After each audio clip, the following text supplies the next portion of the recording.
कब से? नहीं ब्रो, हम्म, मेरा फ्रेंड है, बेस्ट फ्रेंड है। बेस्ट फ्रेंड है। मतलब रिलेशनशिप में नहीं है, हाँ, रिलेशनशिप में है। कितना दिन हो गया? ऐसा हम लोग को हो रहा है, कितना दिन? हो गया ब्रो बहुत दिन। कितना दिन हुआ है? बोलो उसको। कहाँ से हो आप? गुवाहाटी से। बहुत ऐसे होता है। उसका बैकग्राउंड में क्या क्या है, तुम कुछ मालूम है?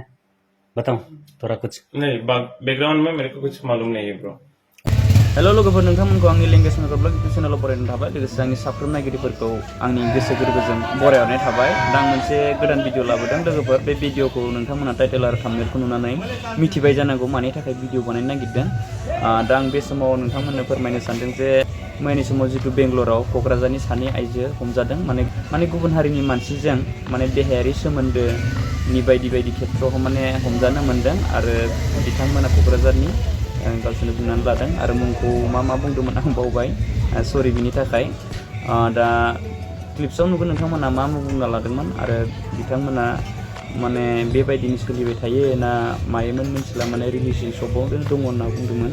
नाथाय सानैनि भितराव माने सासेयाबो माने सासेनिखौथ' नुवाखै, माने सासेखौ नुथारदों नालाय माने बिजिनेसआव थांनानै माने न' सिङाव बिदि आरो ना, माने गासै गुलागुलि नुनाय जादिया, माने हमना लादो बेबायदिनो आरो ना। गावबो जुदि लास्टआव जुदि बेफोरबायदि खामानि मावलिया होनना बुंना लादोंबाथाय बेनोसै आरो ना लोगोफोर। दा मा मोनोथाय जोंनि बर' मानसिफोरा गुबुन हारिजों बांसिन सिथाबनायखौ नुबाय थायो। आरो खालि हमजानाय, भाइरेल जानाय, सोरजोंबा खारनाय, गुबुन हारिजों खारनाय, गुबुन हारिजों जुलि जानाय, बेखौ मानो बारानिफ्राय बारा नुबाय थायो? बिनि ओंथिया मा, बिनि रिजोना मा? दा नोंथांमोना सिगांग्रो बे क्लिप्सखौ नायना लाग्रोदो, बिनि उनाव मा बुजिना लादो लोगोफोरा। थ'दो बिदिब्ला नायदिनि। दरा खेंलाय जुदि मोजां रायलायनोबा दरा खेंसाय मोजां रायलाय। दरा खेंसाय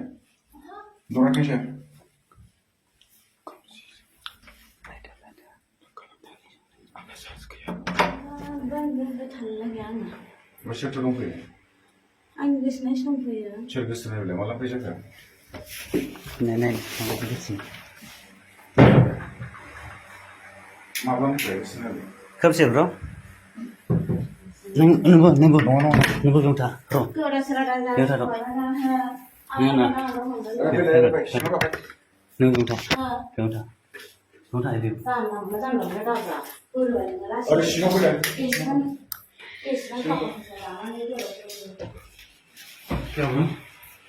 कब से चल रहा था ब्रो? क्या हुआ? नहीं हुआ नहीं है, कुछ नहीं है, जस्ट बात करने के लिए आया है हम लोग। कितना दिन हुआ? कब से? नहीं ब्रो, मेरा फ्रेंड है, बेस्ट फ्रेंड है। बेस्ट फ्रेंड है। मतलब रिलेशनशिप में नहीं है, हाँ, रिलेशनशिप में है। कितना दिन हो गया? ऐसा हम लोग को हो रहा है, कितना दिन? हो गया ब्रो बहुत दिन। कितना दिन हुआ है? कब से? उसको पूछो, आपका फ्रेंड। बोलो नहीं, उसके बाद रुको हाँ, तुम इधर रहो ना। ओके, ठीक है, मैं उधर ही है। हाँ। बोलो इसको। कहाँ से हो आप? गुवाहाटी से। गुवाहाटी से होता है। हम भी गुवाहाटी से हैं। ओके। उसके बाद जो रिलेशन हुआ है ना, यही है। मैं आपसे जानना चाहता हूँ कितना दिन हो गया? आपका फ्रेंड से पूछो भैया। फ्रेंड से नहीं है, ये मेरा घर का आदमी है, ठीक है? ओके। और उसमें कौन है? इसमें कौन है? बोलो उसको पे। उसमें और कौन है? बोलो उसको उठाओ। उसके बाद क्या बोलते हैं? अब रोज तो एक्चुअली देखना चाहता है मैं। नहीं आता है। कब से आ रहा था तुम यहाँ पे? रुको, मैं पूछता हूँ। मतलब रिलेशन है, रिलेशन के बारे में मेरे को अच्छी तरह से मालूम होना चाहिए, ओके। ठीक है? रिलेशन कैसे हो रहा है, कैसे नहीं हो रहा है, फ्यूचर क्या करना चाहता है, टाइम पास है। टाइम पास तो मेरे सामने बिल्कुल नहीं होगा, नहीं, टाइम पास हो ही नहीं सकता है। हाँ। इनका बैकग्राउंड मालूम है, घर में क्या क्या है, क्या क्या नहीं है, क्या क्या है, इनका बैकग्राउंड मालूम है तेरे को? पूछो। मालूम नहीं है ना? मालूम है। जो थोड़ा देर पहले बात नहीं। किया था, मैं बात किया था, तो मेरे को आपका वॉइस थोड़ा सा सुनने को मिला है, ठीक है? इसलिए मैं इनका सब कुछ मालूम होना है, फ्यूचर कैसे होना है, ये सब कुछ मेरे को अच्छी तरह से मालूम होना है, ठीक है? टाइम पास मेरे सामने बिल्कुल नहीं होगा। इसके अंदर कौन है? बोलो। ठीक है, सुष्मी, टाइम पास तो मेरा सामने बिल्कुल नहीं होगा, ठीक है? टाइम पास मेरा सामने बिल्कुल कभी नहीं हो ही नहीं सकता है, ठीक है? टाइम पास तो बिल्कुल मेरे सामने हो ही नहीं सकता है। राइट। नहीं डाल ठीक है? ना। ये तो बाहर है, बेंगलोर है, चल सकता है। मजा आ रहा माने ये हो सकता है, ठीक ये है। कब से ही चल रहा था, उसको देखने के लिए आया था मैं। ठीक है। ए उन्हें सॉरी यार, ऐसा एक- चीज तो बिल्कुल कब नहीं से चल रहा था right. तुम्हारा साथ, कब से चल रहा था। इवन ये मेरा साथ रीजन था, Okay. जस्ट एक हफ्ता पहले तुमने आया है यहाँ पे बीच में, Okay. तुमने घुसा था, ठीक है। उसका बैकग्राउंड में क्या क्या है तुम कुछ मालूम है, बताओ थोड़ा कुछ। नहीं, बैकग्राउंड में मेरे को कुछ मालूम नहीं है ब्रो। उसका एक बच्चा भी है, मालूम है तुमको? नहीं ऐसा वो शादीशुदा है। हाँ, मालूम है बोल रहे हैं। मोनसे खोथा नङालै सोंखायो दे जेबो नङा, जास्ट मोनसे खोथा आं बुंदों जाहाथा बेबायदि खालामदों सोलिया होगा ना। आं बेखौहाय लाजियाखै फावरावहाय मिथिखायो नोङो बेजों रायलायो बाथ्राखौ खोनासंग्रोलाय। लाइट हो उन हो। नोङो बेजों गोसोथोलायो होननानै मिथियोना मिथिया? मिथियो जोंलाय माथो होननो हानाय बेजों गोसोथोलायो होननानै मिथियोमोन दा? नोंनि खाथियाव मानो बियो अफेनलि बेफोरबायदि खामानि मानो मावनो मोनदों? नोंनि खाथियाव मानो फैनो मोनदों? हा? नोंथ' बिनि क्ल'ज फ्रेन्ड, नोंनि खाथियाव मानो फैनो मोनदों बियो? मा फैदों बे नोङो बिनि लोगो मिथिबायना? नोङो बिनि लोगो। खोनासं मा जादों बिसोर मा खालामगासिनो बे आङो अनारनो खोन्थाहैदों अनारनो खोन्थालागि दा खोन्था मिथिबायना? जों My name is Anjali Nazari, village Kokrazar, district Kokrazar, village Tungbazar. बर' सोलोंथाइनिफ्राय जोंखौहाय मोनसे प्रब्लेमनि थाखाय बेयावहाय लाबोबाय, सावरायलायनाय जाबाय आरो नेक्स्ट टाइम बेफोरबायदि खामानिखौ मावला होननानै आं रिकुवेस्ट खालामबाय। न'आव थांनाय फारसे आङो न'आवहाय डिसेम्बराव थांगोन। दे Susmita Narzary, village Khasmabari, district Kokrajhar, BTR Assam.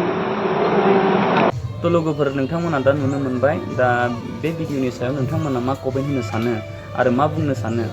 दा बेफोरबायदि जाजानायखौ लुबैबाय थायो ना जानायखौ माने बन्द' जाजानायखौ लुबैयो? मानो बेफोरबायदि जाबाय थाखो जोंनि बर' हिन्जावफोरा? हाबा जानाय, गथ' गारना खारनाय, गुबुनजों खारनाय, हौवा गारनाय, सोरबा सिख्लाफोराबो मोजां समायना सिख्लाफोराबो गुबुन हारिनि रावाव गोदै रावाव मानो बमब्राय जाबाय थानांगौ जाखोथाय? दा गाव गावनो खुद नुजोबथारो ससियेल मिडियाआव आजिखालि मा जादों मा जायाखै, सिख्लाफोरा थेवबो मानो हमथानो हाया? गुबुन हारिजों माबायदि देथारजायो, बुथारजायो, लांजानानै माबायदि होखारहरफिनजायो, माबायदि सैसै खालामजायो, बिनि फिथाइखौ उनावसो मोनो होननानै बयबो मिथिखायो। नाथाय दानि सिख्लाफोराबो गुबुन हारिजों मानो बेफोरबायदिखौ नुबाय थानो मोनबाय थाखो?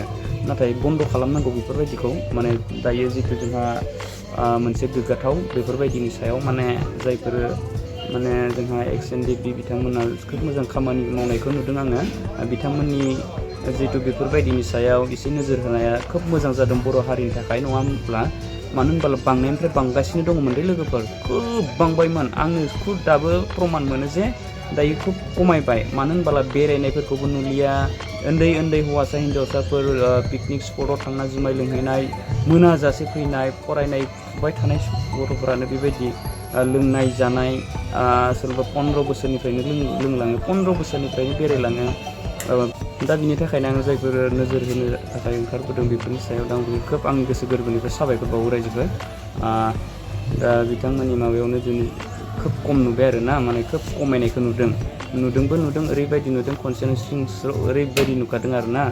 एक्सुवेलि जानांगौ बे फरायफुबाय थानाय मानसिफोरा दा फरायनायाव गोसो होनांगौ ना लोंनाय जानाय बेरायनायाव गोसो होनांगौ? रायजो राजाफोर नोंथांमोना कमेन्ट खालामना खोन्थाहर। दा बेखिनियावनो आं बारा भिडिअखौ बारा गोबाव बुंबाय थानो हाया लोगोफोर, बारा आं बुंबाय थानोबो रोङा। बेखायनो आं भिडिअखौ बेखिनियाव दोनथ'स्रानोसै आरो ना लोगोफोर। नोंथांमोना नायनानै माबायदि मोनखो, माबायदि बुजिखो बेफोरनि सायाव नोंथांमोना प्लिज कमेन्ट खालामदो। आरो गाज्रि कमेन्टखौथ' खालामनाङा प्लिज अननानै। मानो होनबोला आं गाज्रि भिडिअ लाबोआखै, रावखौबो आं जेबो बुङाखै, रायाखै। माने जास्ट जोंनि बर' हारिनि गेजेराव जिथु सोलिबाय थादों बिनि सायावसो आङो फंनैसो बिबुंथि होदों, बिनि थाखायनो सरि। दा बिदिब्ला भिडिअखौ बेखिनियाव दोनथ'नोसै लोगोफोर, बाय बाय।